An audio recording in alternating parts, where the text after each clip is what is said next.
What black market did kids at your school run? I used to deal in whiteboard markers for teachers in high school. One teacher had a tendency to hoard them, leaving none for other teachers. I would take markers from him and provide them to other teachers in need. While there was no formal payment, I was given a little bit more leniency at times, e.g., requests to leave the classroom for a moment, etc. Once the marker would start squealing on the whiteboard because it was almost empty, I'd get teachers giving me a nod as if to say, "You got the goods?" I'd then supply them with the marker color of their choosing, usually black. It was actually a lot of fun, and I never heard teachers talk about my systems or chastise me for taking markers. I was in elementary school when POGs were big. Everyone had cool slammers and stuff, but I didn't have money for good ones. My dad made one out of 12 mild steel for me and used an engraving pen to make a simple pattern. Everyone was asking me where I got them from. I didn't want to lose my unfair edge, but I also knew I could make money.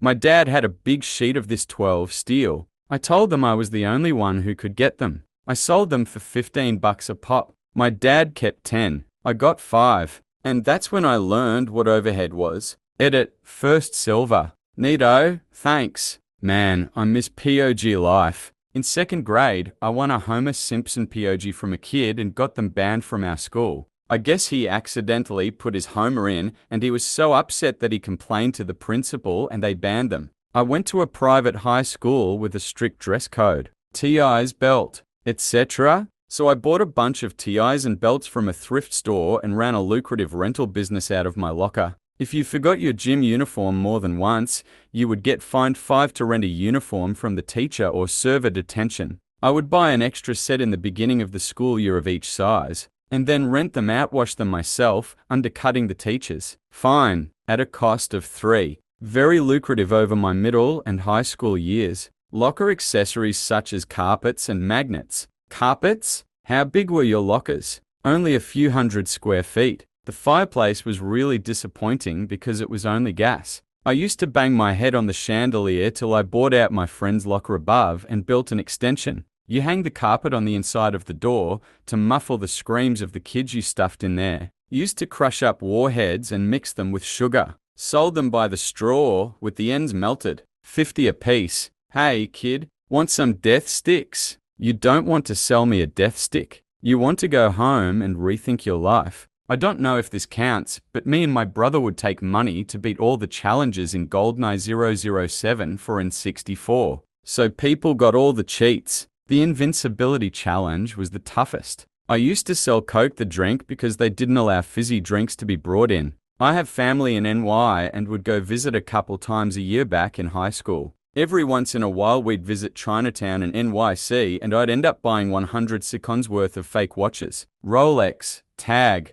Gussie, etc. return to school and sell them for double than what I paid for them. A lot of people still do this. They fly off to China, buy cheap knockoffs and sell them for a huge markup wherever they're from. It's big business here in the Philippines. Pokemon cards. We would hide under playground equipment and trade them because the teachers would take them if they saw them. So we always set up deals in class and created a whole Pokemon card trading network. My school used the metallic ends of pencils as a currency. Bronze was rarest, so it was the most expensive. Green was most common, so it was the least. We traded for erasers or pencil cases or a spot up in the 4-square line. Eventually got banned, but we still operated with people acting as banks to keep the currency hidden and to keep transactions hidden. It's actually pretty impressive to trade and maintain value of a fiat currency like that. The location of forest porn. A buddy of mine found his mum's dildo when we're 11 years old and he charged people to come and see it. Made a small fortune during that week. It lasted. Did his mum ever find out? Step right up, step right up. See the eighth wonder of the world. Folks, right here just 25 cents a ticket. A hidden treasure from the farthest Orient. Crafted by 1,000 Chinese laborers using only the finest grade India rubber. Enchanted by secret Confucian magic to move of its own volition, it buzzies continuously with energy said to be drawn from the dome of heaven. Its undulating motions, at once repulsive and transfixing, are likened to the hypnotic sway of a king cobra. I present to you, even now, still sticky with the fragrant dew of a foreign clime, the disembodied phallus of Beijing. For people who think this is a joke, For a long time, whenever a man had to get rid of porn because his mum found it, or his wife a girlfriend, or he was moving and didn't want to bring his forever alone stash of decades-old nudie rags, he would put them in a shitty old duffel or trash bag and leave them around, like in the old abandoned house, or the woods, or something, because that's how they found porn, and they wanted to give it back to the great porn collective. In my experience, it's more a wife or somebody throws out a big box of porn, and then somebody steals it from the garbage, and having nowhere to hide 60 magazine in their house at 13 years old, they hide it in the woods. I got my porn at 14 by a female friend's. Parents got divorced and the wife was throwing out like 2 big boxes of porn magazines when I was over there. They were just sitting in the garage with all the other trash. My friend let me go through the box and take what I wanted. I could only smuggle like 15 books out. I used them for years and traded them for other stuff. Once later, in high school, I traded 3 hustlers for a pellet gun, a penthouse for some nunchucks, etc. It was great. This was in the 90s, before the internet, so magazines were valuable. At my school, they took all sweets out of the vending machines and replaced them with healthy snacks. In the local town, there was a sweet shop where you could buy a kilo of mixed sweets for $5. So every week, I would go there and buy one of small paper bags and spend the Sunday night before school repackaging them all ready for the week ahead. Come Monday, I would go into school and load my bag up every day, selling the bags for 50p. G-rated version of repacking and selling drugs. Cuban sandwiches straight out a duffel bag before school. They were bomb, cheap, and way better than the lunch in the cafeteria. The only guy in the school whose family had proper TV channels. Used to tape wrestling events and rent them out. That late 90s ECW was hard to get a hold of. My buddies and I would pool money to watch the PPV events at my house and always recorded them on VHS. Unfortunately, my mother saw an especially bloody ECW match, so we could only order WWE events. Luckily, I was always nice to the 2 ICP kids, and they had all of the ECW shit. They would always loan me tapes to copy over the weekend, and on Monday I would. We would be so excited to talk about them. This is the most 90s Midwestern thing I've ever read. Laughed my ass off. As a person from the Midwest who was in middle school in the 90s, that post didn't even seem that weird to me. I was just like, yeah, this sounds like something my friends and I might have done. Apple laptops in middle school. Some had iTunes, some didn't. And the kids wanted it. So I apparently was the only one who knew how to transfer the installer with my USB. I put it on everyone's laptop for gifts, favors, etc. In return, got caught by the sub that day. I told her it was my flash drive. I could do what I wanted with it. And that's how I got my second detention of my life. Edit, gifts were typical middle schooler shit. UGIO cards, fruit snacks, best food trades during lunch. Gain in popularity and hang out with the cool people. Obviously, they were taking advantage of me, but I didn't mind. When I was in the 6th grade, a teacher sold candy in between classes at marked up rates. A student decided to undercut her. That put an end to all candy sales. Till the school system hates the free market. Classic example of big business legislating small business out of the market. My high school had a film club that would shoot short films, thus needing some equipment. The teacher in charge of it would raise money for it by buying bulk boxes of candy bars and Pop-Tarts at Costco and sell them between classes for $1 each. He always had a line out the door of his classroom. Eventually, he got shut down because the cafeteria manager complained that students buying snacks at school apparently kept them from buying the pig slop food the cafeteria served. At my school, we would have pizza parties for FBLA and sell pizza for $1 a slice during lunch. We got shut down for the same reason, so we started a boycott of school lunches. They threatened kids who didn't buy lunch with detention and tried banning lunches from home. Parents weren't too happy about that one. And what happened after they did this? I hope to God the kids doubled down and refused to buy lunches just to spite them. Yep. We didn't start buying lunches again until they ended the pizza ban. In high school, this guy sold socks in the hallways. I'd ask why there was a market, but I'm not sure I want to hear the answer. I went to school with a lot of emo kids, and apparently, socks ruin the look of Converse and Vans. The gym teachers hated it, so if you weren't wearing socks, you couldn't participate, and you got an F for the day. What if you wore ankle socks? Just had to prove you were wearing them. These little game coupons that our teacher gave out for winning class quiz games. Right when people were starting to get scanner sprinters in their own homes, some kid made copies of his coupons and sold or traded them to other students. Edit, since I have some people asking what the coupons could be traded for, it was usually a piece of candy or a pencil with a fun print or something similar. I think the kids ended up getting caught like 2 weeks into the scheme. Edit 2, a lot of people are comparing this to Diary of a Wimpy Kid, which I've heard of but never read before. I think kids are just clever and do this kind of thing on their own because a lot of people in the replies had similar things happen in their own schools as well. I don't know if this is where the kid got his idea or not, but this may have been before those books came out. And that's how you first learned about inflation. In a similar vein, our high school had homework passes redeemable across all classes. You could use them as either one free pass for a homework assignment or 1 day delay on a large report. They even had a void message if copied. The teachers got them from the principal at the beginning of each quarter, and they passed them out with wild abandon to anyone showing interest in class. The market was flooded. I'd buy them from kids for 2 each. Then I'd wait. At the end of the quarter, larger reports would be due. Rich kids would buy them back from me for 25 minus 50 each. I once made 370 in the last 5 days of the quarter. Whatever I earned, it'd typically only use a total of 15 minus 20 to buy the next wave of homework passes. The rest was mine to keep. It all started with a single, 75-cent investment, and that was the only bit of money I ever paid from my own pocket to keep it going. Silly bants.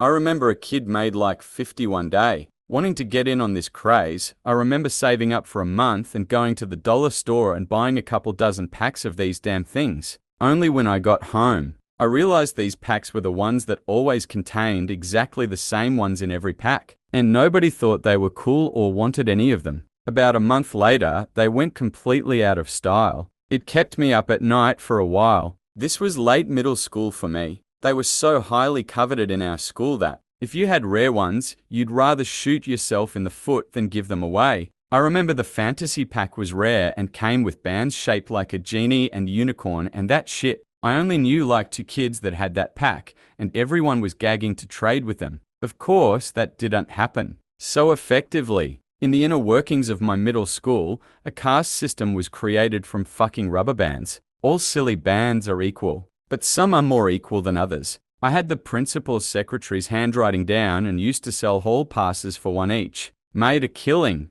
Edit, I don't really know how much I made, but it was in the realm of $5 a day. Sometimes I went dry because you needed the actual pass paper, but I finally figured out how to get into the supply closet, slide the student in by the latch bolt. I only took a few pads at a time so they wouldn't get suspicious. Edit 2.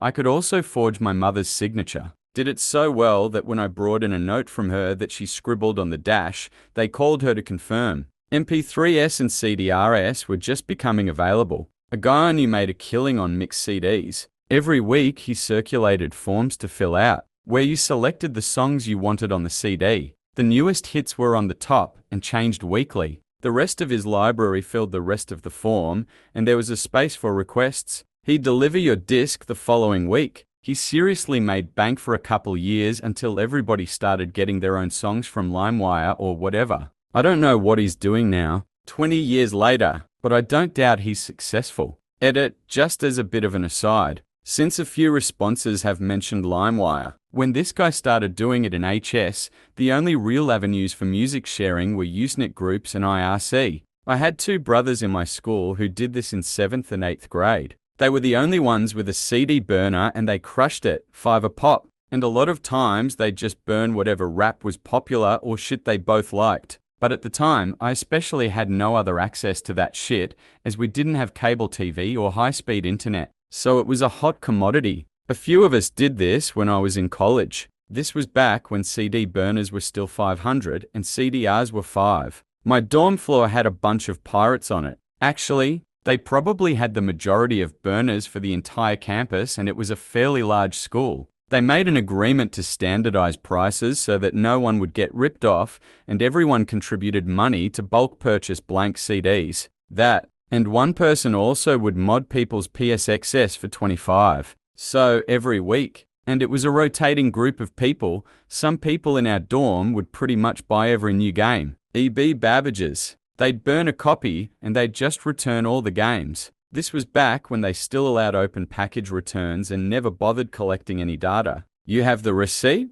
That's good enough. Some kids sold them off for like 10 or 15 bucks a pop. I don't know where he got them from, but he said he just told his dad what he wanted and his dad would get it for him. He'd ask for the same ones over and over and it didn't matter. He'd end up with 5 copies and he'd just sell 4 of them. Either the kid was the most spoiled brat in history, or his dad was straight up stealing them anyhow. Anyways, I could never get any. I had a SEGA, but I remember that kid making a killing in grade 3. Yes. Please tell me how to download a car. Slap bracelets. Small southern town with just a Walmart and 1 or 2 small clothing stores that carried them. Anyone who went out of town to do clothes shopping or because their parents worked there would come back with bracelets. We couldn't get here, so a little black market popped up. It's not anything bad, but we had a black market for food and another for birth control pills. Hey Martha, didn't see you last week. You want your usual order of birth control pills?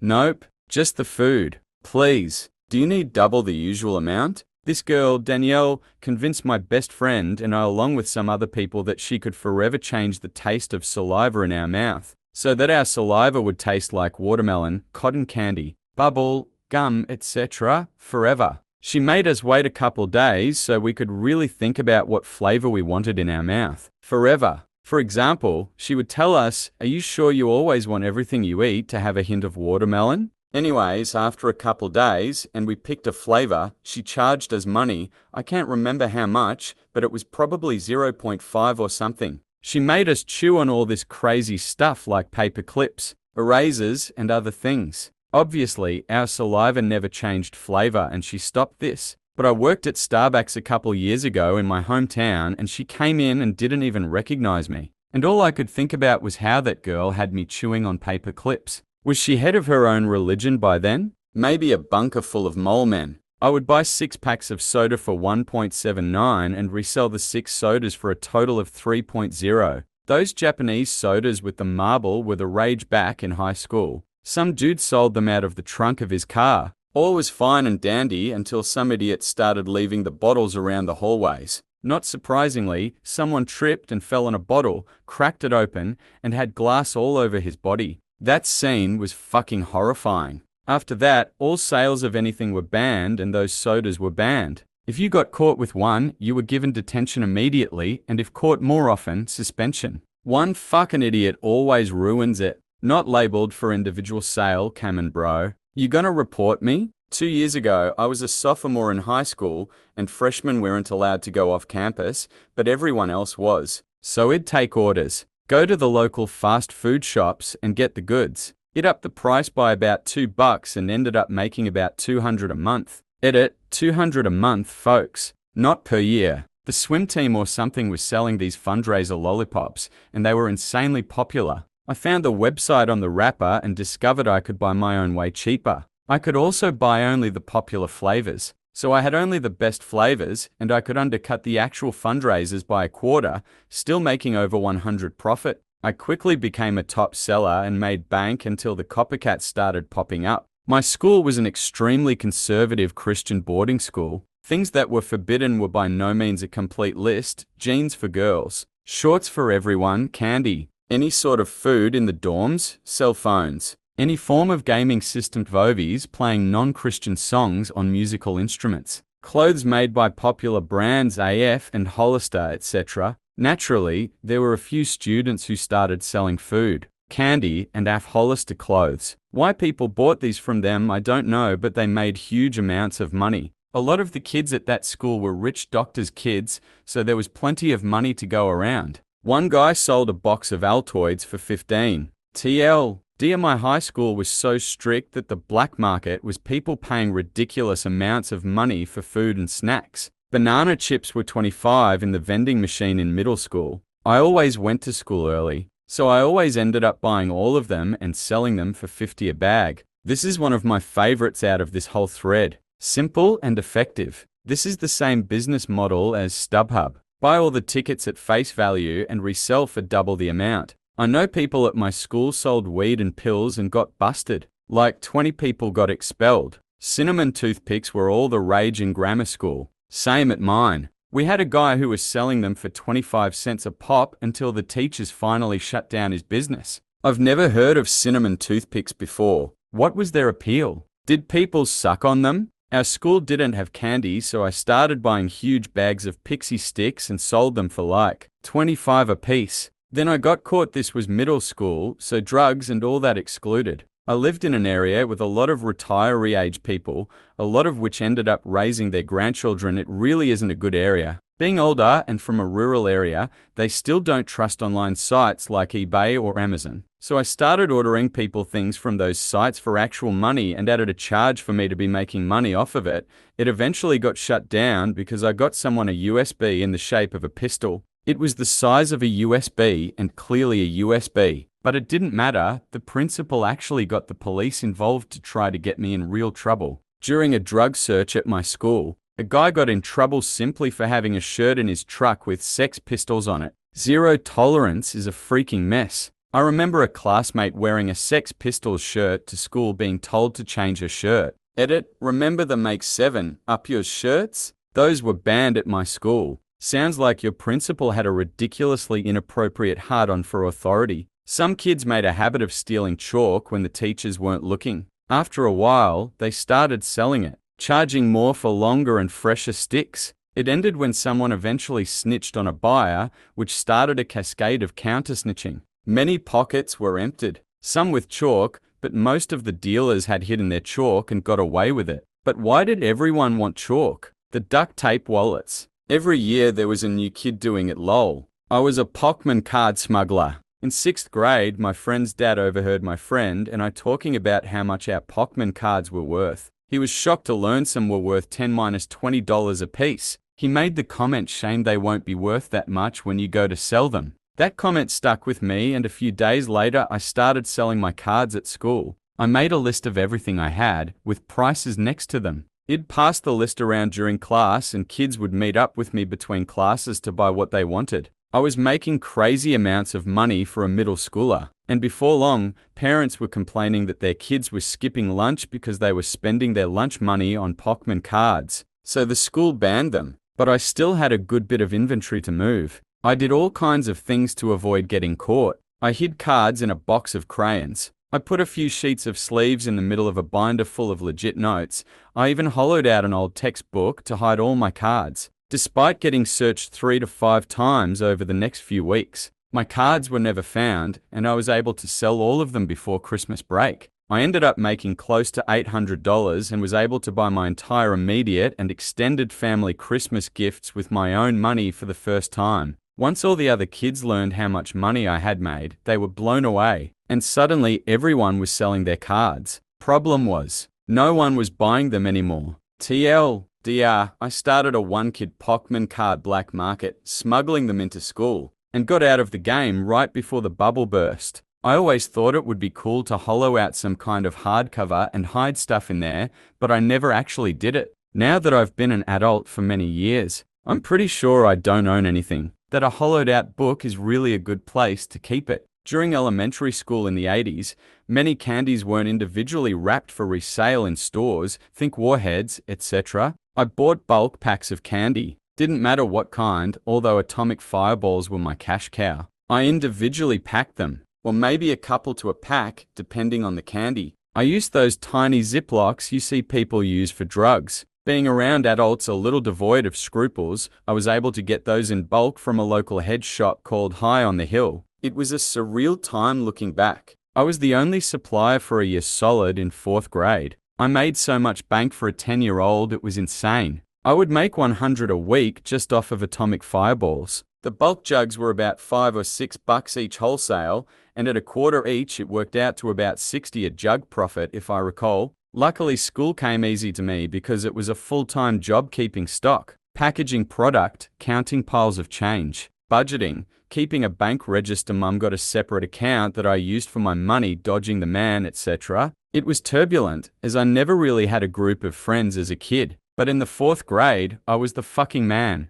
Going from having no real good friends and having my time divided by either being picked on or ignored to becoming the belle of the ball was surreal. Even at that time, I was able to realize what was going on. Their smiles were all fake. Their interest was not in me, but rather what was in my bag any given day. Girls were not saying hello because they were being polite or even the least bit interested in talking to me. They were just waiting their turn for their fix. That denim bag got more attention than I ever dreamed of.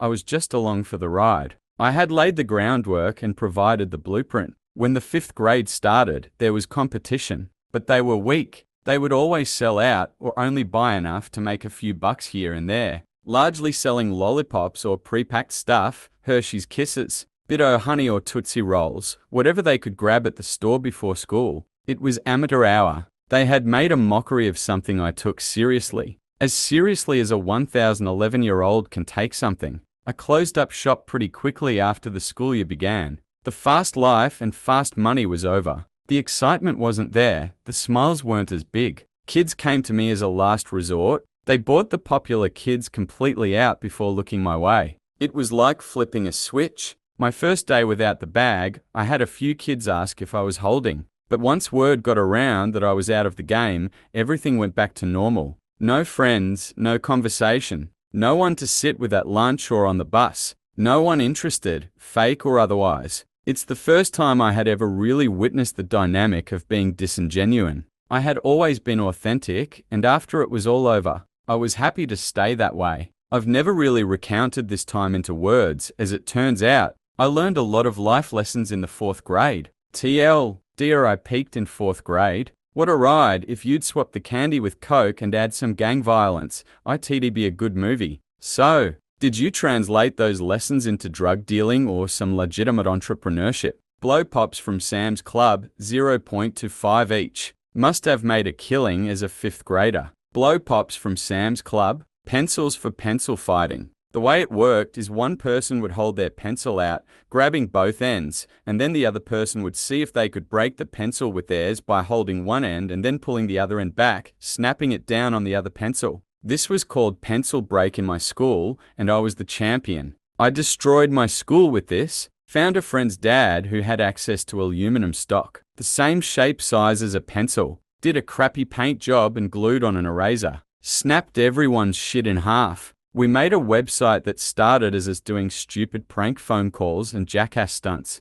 It turned into a homework sharing and answers to tests and quizzes that people would steal later. Luckily, I wasn't involved by that time, but my friends weren't involved in graduation. Marbles were big at my primary school. Real big. It got to the stage where they were only allowed for 3 months a year as we would no longer discuss anything but the game. We had the make we wanted to pay for. That was marble season. Now, you could buy a big bag of cat's eyes from the supermarket, but they wouldn't get you far. To play the high-stakes games, you needed a specked egg, a glitter bomb, a tidal wave or something exotic. But those suckers were pricey. Us poor kids couldn't afford those things, so we secretly gambled our marbles through the year. So when marble season opened, we had amassed enough marbles to really be ahead of the game. Being caught with marbles outside of marble season was bad. Real bad. One kid got 5 strokes of the cane. This being so, it was a big risk to hide in the shadows of the trees and sling those little glass balls about.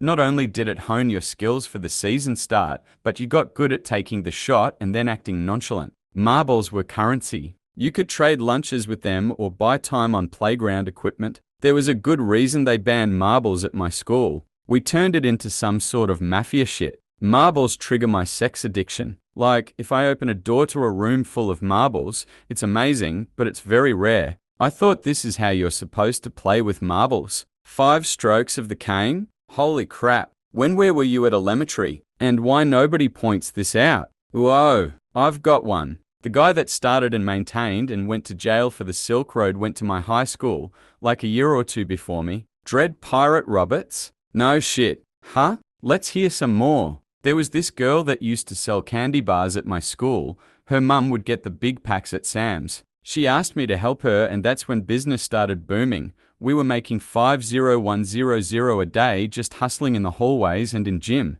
Unfortunately, she got caught and they shut us down. The blue ones were the most popular. I loved them, but my favorite was watermelon, which most people hated. So that worked out for me. Most people would trade for flavors they wanted, but some people would buy packs just to sell them for $0.25 each. I remember in middle school consuming so many warheads that the middle of my tongue became raw. I used to run a pro wrestling merch hustle when I was in middle school. I was obsessed and would sell figurines at an incredibly marked up price and use the proceeds to buy wrestling DVDs. They took out the pop machines in high school, so I started selling pop out of my backpack for $1 a can. I did this on the bus every morning in junior high. It was pretty lucrative for a few weeks before my mum started asking questions about why a family of 5 was suddenly going through a 30 rack of Coke every 3 or 4 days. Can't imagine the back pain wearing that around all day. Must have been so depressing. My mum won a year's supply of double stuffed Oreos.